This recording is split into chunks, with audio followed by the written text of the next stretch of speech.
নমস্কার, গুরুকুল ইনফো চ্যানেলে জানাই স্বাগত। 14ই নভেম্বর শিশু দিবস উপলক্ষে বীরভূম জেলা প্রশাসন থেকে সমস্ত বিদ্যালয়ের উদ্দেশ্যে নির্দেশিকা এসে পৌঁছেছে। 14ই নভেম্বর সকল বিদ্যালয়কে এই নির্দেশিকা পালন করতে হবে এবং এই নির্দেশিকা পালন করলেই হবে না, ভিডিওগ্রাফি বা ডকুমেন্টেশন করে রাখতে হবে, যেটা ইন ফিউচারে আপনাদেরকে পাঠাতে হতে পারে। বিস্তারিত তথ্য ভিডিওতে শেয়ার করার চেষ্টা করব।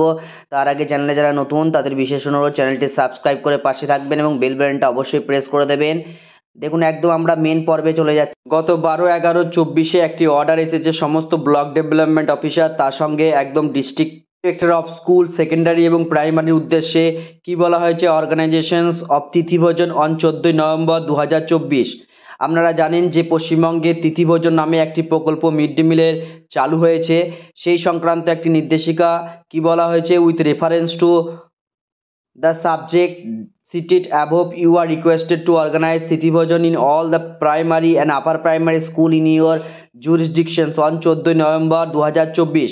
অর্থাৎ শিশু দিবস, যেটা আমরা 14ই নভেম্বর পালন করে থাকি, সেই চিলড্রেন্স ডে উপলক্ষে একটি তিথি ভোজন মিড ডে মিল প্রোগ্রামে রাখতে হবে এবং সার্ভিংয়ের সময় আপনাকে ডকুমেন্টেশন হিসাবে কিছু ছবি বা ভিডিওগ্রাফি করে রাখতে হবে, যেটি পরবর্তীকালে আপনার ঊর্ধ্বতন কর্তৃপক্ষ, সেটা এসআইএফ স্কুল হতে পারে বা আপনার এআইএফ স্কুল হতে পারে, আপনাদেরকে সেটা কিন্তু পাঠাতে হতে পারে।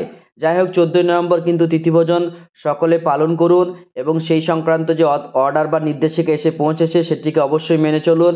ভিডিওতে এইটুকু তথ্য আপনাদের সামনে শেয়ার করার চেষ্টা করলাম। ভালো থাকুন, সুস্থ থাকুন।